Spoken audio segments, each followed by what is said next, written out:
पूजा विधि। बृहस्पतिवार को जो भी स्त्री पुरुष व्रत करे उसको उनको चाहिए कि वह दिन में एक बार ही समय भोजन करे, क्योंकि बृहस्पति भगवान का इस दिन पूजन होता है।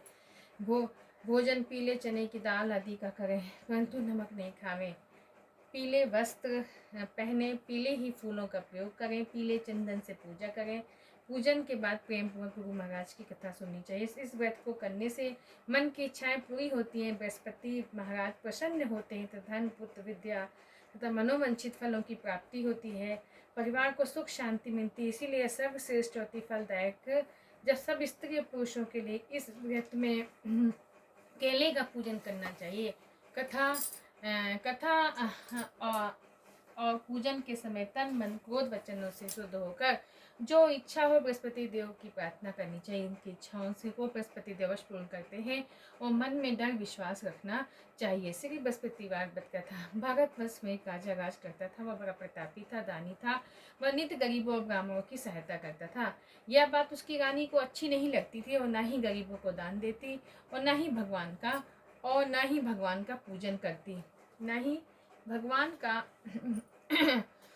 और राजा को दान वह ना ही गरीबों को दान देती और ना ही भगवान का पूजन करती और राजा को भी दान देने से मना किया करती थी। एक दिन राजा शिकार खेलने वन को गए हुए थे। रानी महल में अकेली थी। उस समय बृहस्पति देव साधु के भेष में राजा के महल में भिक्षा लेने के लिए गए और भिक्षा मांगी तो रानी ने भिक्षा देने से इनकार कर दिया और कहा, हे साधु महाराज, मैं तो दान पुण्य से तंग आ गई हूँ। मेरा पति सारा धन लुटाता रहता है। मेरी इच्छा है कि आप हमारा धन नष्ट हो जाए, फिर रहेगा बांस न बजेगी बांसुरी।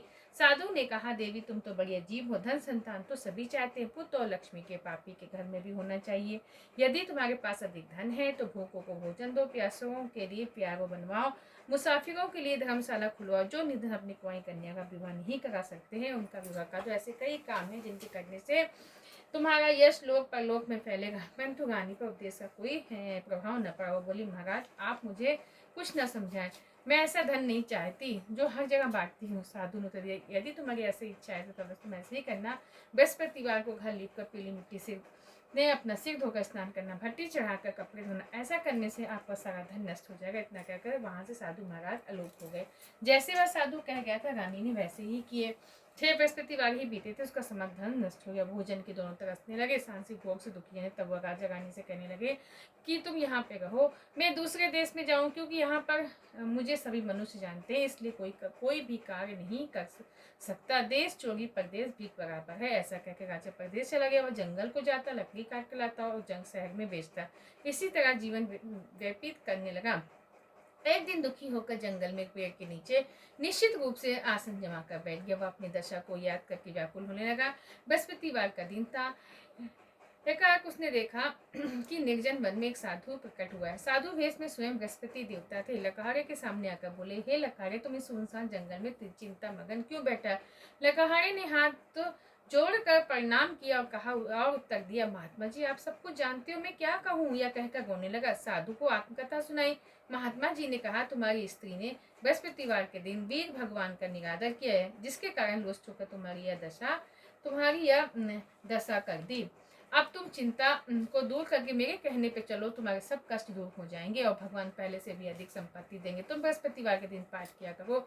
2 पैसों के चना मुनक्का मंगवा कर उससे प्रसाद बनाओ। शुद्ध जल सी लोटे में शक्कर मिलाकर अमृत तैयार करो। कथा के पश्चात अपने सारे परिवार और सुनने वाले प्रेमियों में अमृत व प्रसाद बांटकर आप भी ग्रहण किया करो।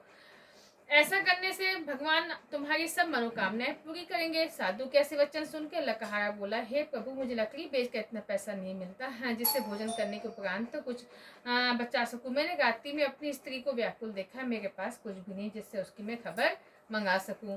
साधु ने कहा, हे लकहारे, तुम किसी बात की चिंता मत करो। बृहस्पतिवार के दिन तुम रोजाना की तरह है लकड़ियां लेकर शहर गुजर, तुम्हें रोज दुगना धन प्राप्त होगा, जिससे तुम भली भांति है भोजन कर लो। बृहस्पति देव की पूजा का सामान भी आ जाएगा। इतना कहकर साधु अंतर ध्यान होगा। देर समय व्यतीत होने पर फिर बृहस्पतिवार का दिन आया। लकारा जंगल में लकड़ी काट कर किसी भी शहर में बेचने का उस दिन से अधिक पैसा मिला। राजा ने चना गुड़ लाकर गुरुवार का व्रत किया। उस दिन सभी कलेश दूर हुए। परंतु जब दोबारा गुरुवार का दिन आया तो बृहस्पतिवार का व्रत करना भूल गया।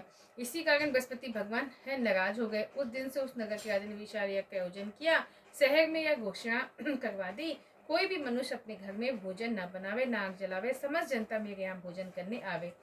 इस आज्ञा को जो जो ना मानेगा उसके लिए फांसी की सजा दी जाएगी। इसी तरह की घोषणा संपूर्ण नगर में करवा दी। राजा के आज्ञा अनुसार शहर के सभी लोग भोजन करने गए, लेकिन लकहारा कुछ देर से पहुंचा, इसलिए राजा उसको अपने साथ घर लिवा ले गए। ले जाकर भोजन करा रहे थे तो रानी की रस्सी से फूटी पड़ी, जिस पर उसका हार लटका हुआ, तो वह हार दिखाई नहीं दिया। रानी ने निश्चय किया, मेरा हार इसी मनुष्य ने चुरा लिया है। इस समय पुलिस को बुलाकर जेल खाने में डलवा दिया। जब लकहारा जेल खाने में पड़ गया तो बहुत दुखी होकर विचारने लगे कि जाने कौन से पुल जम से कम के में दुख प्राप्त हुआ।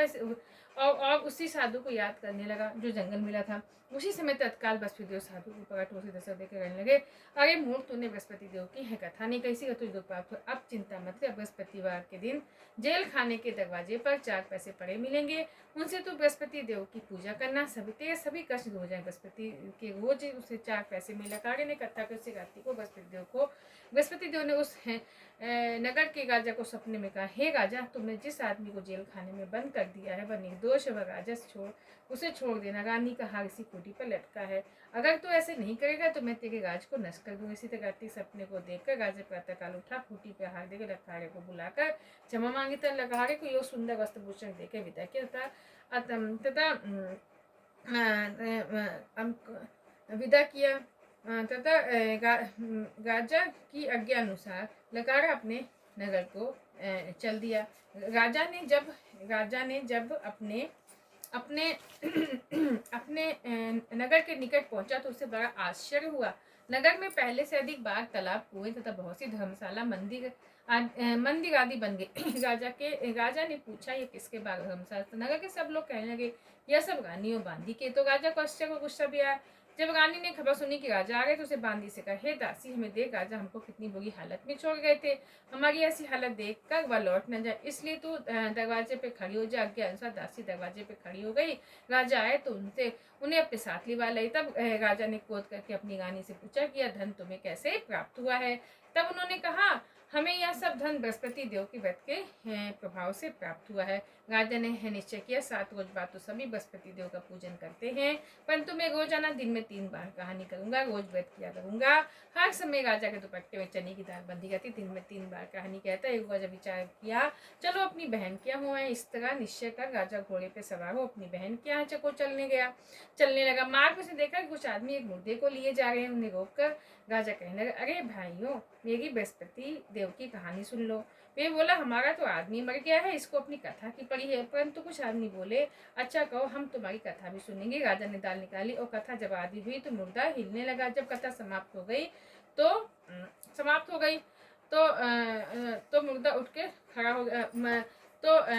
समाप्त हो गई तो जो मुर्दा है वो उठकर खड़ा हो गया। आगे मार्ग में एक किसान खेत में हल चलाता मिला। राजा ने उसे देखा, उससे बोला, अरे भैया, तुम मेरी बृहस्पतिवार की कथा सुन लो। किसान बोला, जब तक मैं तेरी कथा सुनूंगा तब तक 4 हरे खेत जोत लूंगा, तू अपनी कथा किसी और को सुनाना। इस तरह राजा आगे चलने लगा। राजा के हटते ही बैल पर छाड़ खा के गिर गए और उनके पेट में बड़ी जोरों का दर्द होने लगा। उसी समय उनकी माँ रोटी लेके आई। उसने जब यह देखा तो अपने पुत्र से सब हाल पूछा, बेटे से सब हाल कह दिया। तो बुढ़िया दौड़ी दौड़ी उस घुड़सवार के पास गई और उससे बोली, मैं तेरी कथा सुनूंगी, तू अपनी कथा मेरे खेत पर ही चलकर कहना। राजा ने बुढ़िया के खेत पर जाकर कथा कही। उसके सुनते ही वो बैल उठ खड़े, किसान का पेट का दर्द बंद हो गया।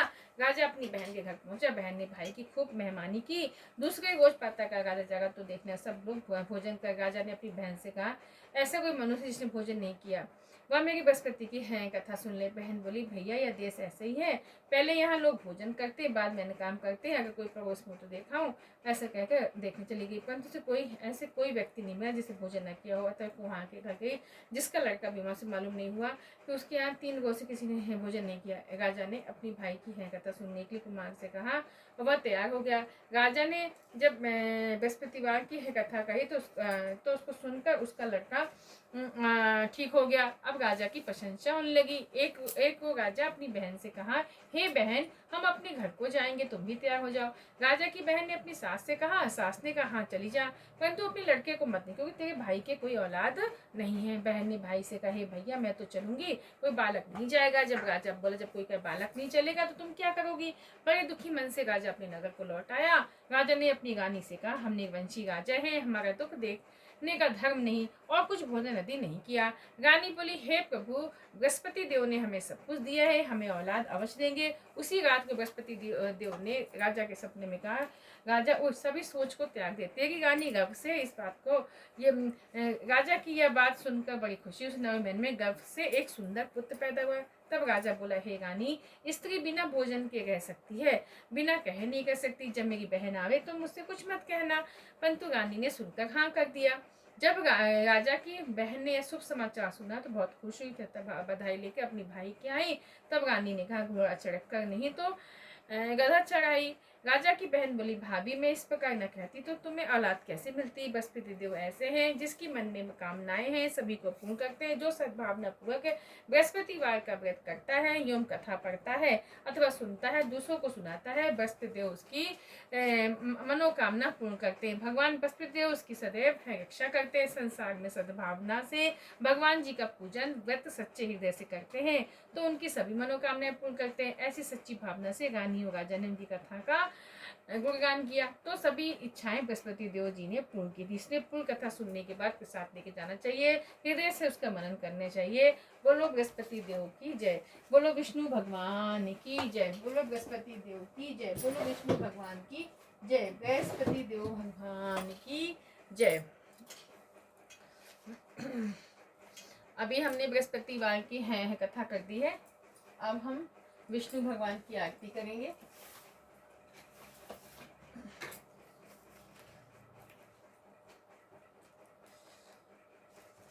ओम जय बृहस्पति देवा, स्वामी जय बृहस्पति